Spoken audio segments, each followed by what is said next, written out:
Hi guys, and welcome to episode 4 of Just One Word. Today we will focus on sleep, or rather lack of sleep. We will explore what it can do to our mental health when we don't sleep. As always, I've picked up a few things along the years that may help, that might not help, and I will share them with you towards the end of the episode. But first, most important, how are you? How are you really? Have you eaten or drank? Have you listened to your body? Have you taken a short time out just for you? If not, please take that time now while we are here in this moment. Are you okay? So for clarity, I'm going to talk about sleep deprivation. This is when you do not get enough sleep that the body needs. This is not insomnia, but it can lead to insomnia. There is slight difference where insomnia lasts a lot longer than sleep deprivation. The average amount of sleep changes based on our age. So, taken from the Better Health page, an adult between the ages of 26 and 64 requires between 7 to 9 hours of sleep. So we've probably heard somewhere before 8 hours is what you aim for. This website is also quoting between 7 and 9. On a good routine night for me, I will go to sleep around 10 o'clock and I will wake up around 6:30. That's every weekday. So when I am sleeping, I'm getting 8.5 hours. However, if you've watched previous episodes, I always say I have an interesting relationship with sleep. When I'm not sleeping, the hourly figure can dip to 2, maybe 3 hours a night, or in some nights just no sleep at all. Now, before we get into the stats, it is completely normal for everyone to go through a patch or two of no sleep. It happens. There are multiple things, maybe a bad dream, lighting, noises, maybe there was a storm, all these kind of things. And some of these will resolve themselves, storms go away, nightmares will pass. Maybe you can get an eye mask. However, if it's continuing beyond a couple of nights, then that would suggest you have a sleeping disorder or sleep deprivation. That's where we would contact doctors, start speaking to professionals. Better to check, the body always needs sleep to recover. So does the mind. This statistic, taken from mentalhealth-uk.org, shows nearly 1 in 5 people in the UK are not getting enough sleep. 66% of adolescents cite that poor sleep negatively impacts their mental health. 66%, it's quite a big number. So how does that happen? What can lack of sleep do to you? I think to start with, you'll struggle to concentrate. That's naturally, you're more tired, you're going to struggle to concentrate. You're likely to supplement your energy by using coffee and energy drinks. Now I drink coffee and I drink energy drinks, but I try not to be dependent on them. You may become more anxious due to the lack of sleep. In turn, if you have depression or anxiety, you may also have a sleep deprivation too.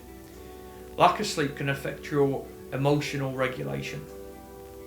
So the feelings from our anxiety and our depression can be amplified, made worse. So it is worth keeping a track on your sleep, both if you have anxiety and depression or not. Some of the causes, as I mentioned earlier, could be things like environmental issues, such as lights, noises, screen time. It all affects sleep. Being stressed or worried about something is known to keep your mind wandering, and therefore you will stay awake. If your mind's going a million miles an hour, it will keep you awake. You tend to focus more on that. Unfortunately, this can lead to thinking cycles, including being anxious about not sleeping.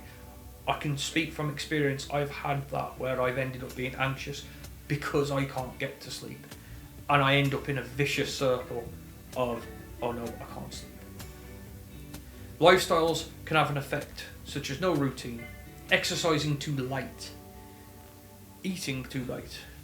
Now I am guilty of a lot of these, exercising included sometimes, and I have noticed that the effect it has on my sleep pattern. However, I will say we are human, and we will worry at times. We will feel stress at points. So sometimes lack of sleep due to stress is completely normal. It's when it becomes prolonged that we want to reach out for help. So what does lack of sleep do to you mentally? For me, while I'm going through an episode of no sleep, as I said before, I do struggle to concentrate. I find myself looking around the room, struggling to pull myself together, struggling on work stuff and so on. It's to the point where, with a concentration, I'll have a conversation with somebody, but I won't actually recall a single word that was said in that conversation. As you can imagine, that can get quite interesting in certain situations, where I might agree to do something, but instantly forget, or just not recall exactly what I've said I'm going to do. I also find my mood generally is lower during the periods of little to no sleep, especially at no sleep. No sleep's a real low point compared to little sleep. This puts me into a cycle of being anxious, like I mentioned earlier, about getting to sleep. With thoughts like, I must go to sleep, why can't I go to sleep? Why can't I be normal? I become very uncomfortable in bed and just in general. Then there is the obvious, of my mind becomes tired quickly. As I'm not getting enough REM sleep. REM sleep is the sleep that allows the mind to recover and rest. Because I don't get enough sleep in general, including that sleep, I will shut down for periods of the day. I will literally just zone out and almost look zombie. I might even dissociate about nothing, just to give my mind a bit of a rest.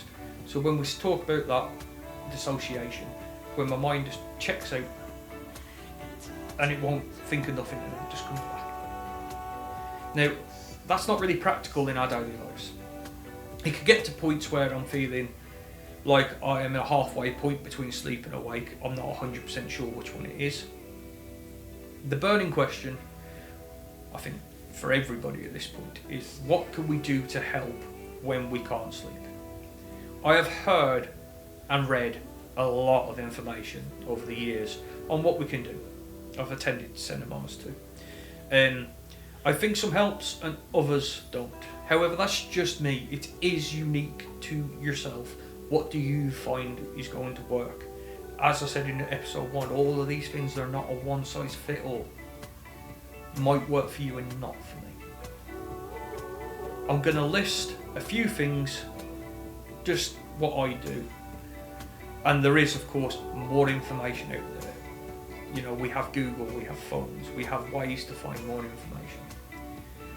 Exercise. So I mentioned exercise before bed as a no, but generally exercise will help you sleep as you burn more of your physical energy. Just don't exercise too close to bed. If you exercise too close to bed, you wake up. But burning that energy might just help you fall asleep a bit quicker, as the body will be just as tired as the mind. The next one's routine. So again, I mentioned earlier about my routine. So try going to bed at the same time, waking up at the same time. I find when I can get to sleep, I get sleep into a good rhythm, and it helps to combat any sleep debts. Sleep debts build up of how many hours I've not had to sleep. Most doctors will look at things like your routine and your caffeine intakes first. So when you have the discussions, that's the first thing we're going to go at. A more controversial thing we can do is not look at our phones or any device before bed. The blue light from our screens influences our brains, and it releases less melatonin because of the blue screen. Again, controversial because some people use their phones to go to sleep. It is whatever works for you. I've seen this one come up a couple of times. I do get the principle behind having your phone in your face, the lights making you wake up. But then some people can fall asleep in front of a telly. Is that not a similar thing? I would recommend trying it though, to see if it works for you. So maybe a couple of nights this week, next week, just put your phone away for half hour before bed. You could listen to a podcast, which would require your phone, or audiobooks just before sleep. I listen to audiobooks. You will need your device as mentioned. However, I find it a good option. I would try to say listen to something you're not 100% interested in, but more calming and relaxing. You're not going to go to sleep if what you are listening to is feeding your active mind. If you are into it, say you're into a book and it's getting to that real good crunch point, you're not going to turn it off. Try it. Try something a bit more boring. Something that maybe doesn't always work for you. And just see if it helps. Meditation tracks are good to listen to, even if you're not planning on taking part in the active meditation itself, so you don't have to sit there and do what they say. Just listening to it can be quite soothing. And there are tracks on Spotify, I believe, that have just the music without any talking or any guiding. Lastly, and this was recommended by a friend, bedtime yoga. If you practice yoga, you will know that it's a stretch-based exercise designed to help relax over time and calm both the body and the mind. As it is a bit gentle of an exercise, I say gentle, I actually find yoga really difficult, but others not so much. It might help. There are other things you can do to help relax you. Using certain scents like lavender, essential oils, as these can just help bring a bit of calm and relaxation. Now there is medication, of course there is medication. However, it is a highly addictive medication. So if you want to go down the medical route, please speak to your doctor before starting any medication. You can buy over-the-counter medication. However, I would strongly advise speak to the pharmacist or the doctor, whoever's selling you it, beforehand. I hope some of this has been useful and helpful. As per usual, thank you so much for listening to this, for taking this time with me, giving me this little time. A special thank you to the band The Trauma, who are a local band in Aberdeen, for letting me use their song Sleepless in the background. Please check them out on Spotify if you get a chance. To conclude, no matter what stage you are at today, if you are a 10 and you're feeling great, or you are a 1 and really struggling, you matter. You are important.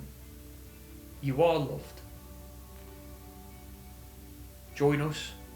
We've got our socials. We've got our YouTube channels.